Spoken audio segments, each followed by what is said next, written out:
मिथुन राशि वालों दोस्तों, कुत्ते ने बताई है औरत की 4 गंदी आदतें कड़वी हैं, पर सच है दोस्तों, आज का वीडियो की जानकारी बहुत ही सुंदर है, इसीलिए वीडियो को लास्ट तक जरूर देखिएगा।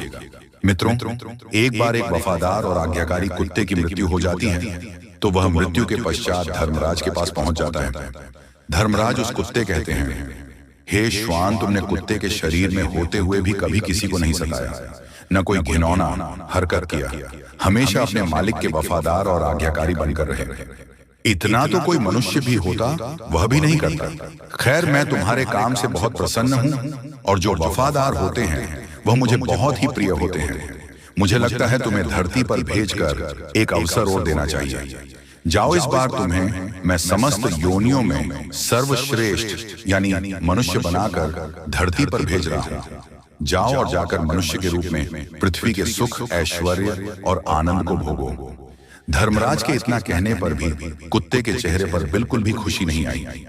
धर्मराज ने पूछा, हे स्वान, मैंने तुम्हें इतना अच्छा शरीर देने का वरदान दिया है, लेकिन तुम्हारे चेहरे पर मुझे कोई प्रसन्नता नहीं मालूम पड़ी।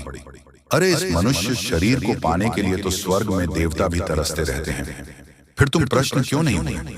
तब कुत्ता कहता है, प्रभु, मैं मानता हूं कि मनुष्य ने सबसे उत्तम योनि में जन्म लिया है, लेकिन जब से मैं मनुष्यों के कुकर्म देखे हैं तब से इच्छा ही नहीं होती कि मैं मनुष्य बनूं। तब धर्मराज कहते हैं, हे स्वान, तुमने क्या देख लिया? मनुष्य में जो उनसे इतनी घृणा करने लगे हो। तब कुत्ता कहता है, प्रभु, यदि आप सुनोगे तो आप भी नफरत करने लग जाओगे। पृथ्वी तल पर अब मनुष्य रह ही नहीं गया है। वह अपनी सारी मर्यादाओं को, सारे कर्तव्यों को भूल गया है। वह भूल गया है कि मैं मनुष्य हूं, जिसे वेद में सर्वश्रेष्ठ दर्जा मिला है। और तो और वह अपना भोजन तक भी भूल गया है। वह अपना पहनावा तक भूल गया है कि मैं स्त्री हूं या पुरुष हूं।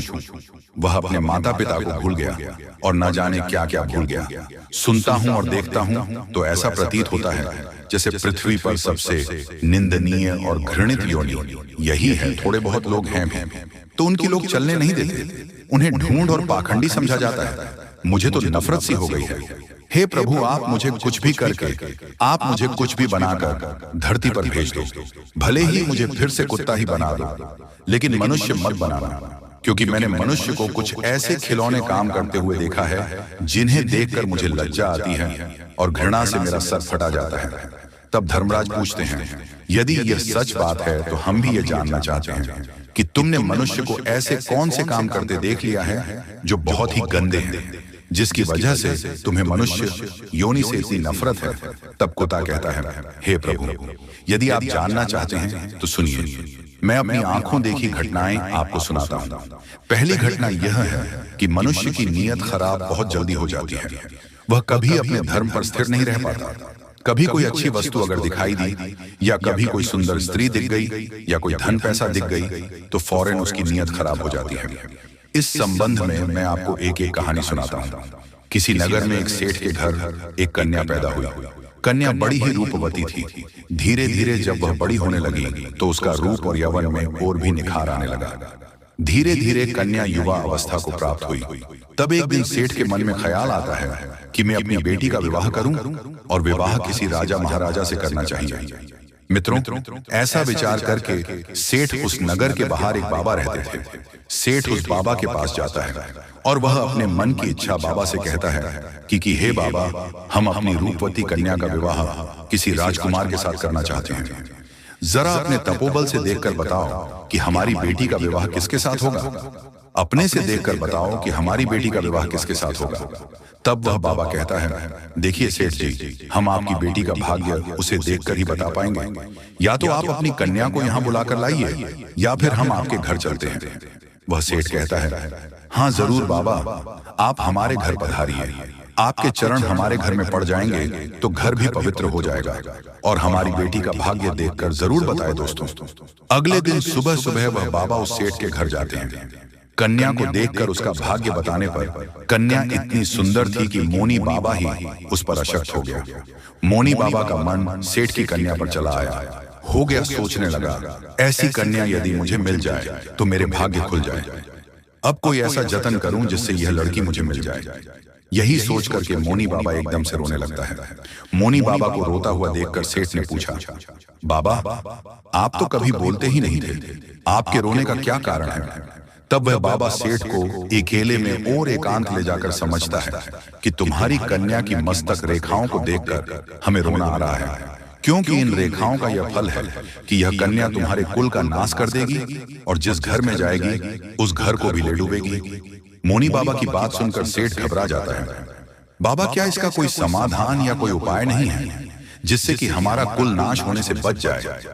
तब मोनी बाबा कहता है, इसका एक ही उपाय है, तुम अपनी कन्या को एक संदूक में बंद करके उस पर एक दिया जलाकर रख दो और संध्या समय उसे नदी में बहा दो, तब तो तुम बच जाओगे, वरना थोड़े ही दिनों में तुम्हारा घर बर्बाद हो जाएगा, तुम कंगाल हो जाओगे। मित्रों, ऐसी बात बताकर मोनी बाबा तो अपने ठिकाने की ओर चल जाता है। इसलिए उसने संदूक को कमरे के अंदर रखवा दिया और चेलाओं से कहकर बाहर से कुंडी लगवा दी और कहा, सुनो, इस कमरे से चाहे कितना ही शोर आए, चाहे मैं दरवाजा खोलने के लिए कहूं, चाहे कोई हो, लेकिन तुम बाहर से कुंडी मत खोलना।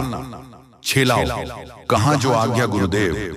इस प्रकार वह मोनी बाबा संदूक के साथ कमरे में बंद हो जाता है और जैसे ही संदूक खोलकर सेठ की कन्या को देखना चाहा तो मित्रों, उस संदूक से एक खूंखार जंगली सुअर निकलता है और उस मोनी बाबा को अपनी सुर से मारना शुरू करता है।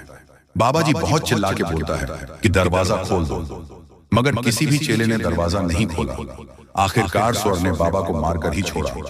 जब शोरगुल बिल्कुल शांत हो गया तो चेला ने दरवाजा खोलकर देखा तो अंदर गुरु मृत अवस्था में पड़े हुए थे और कमरे के अंदर से खूंखार सुअर निकलकर भाग गया।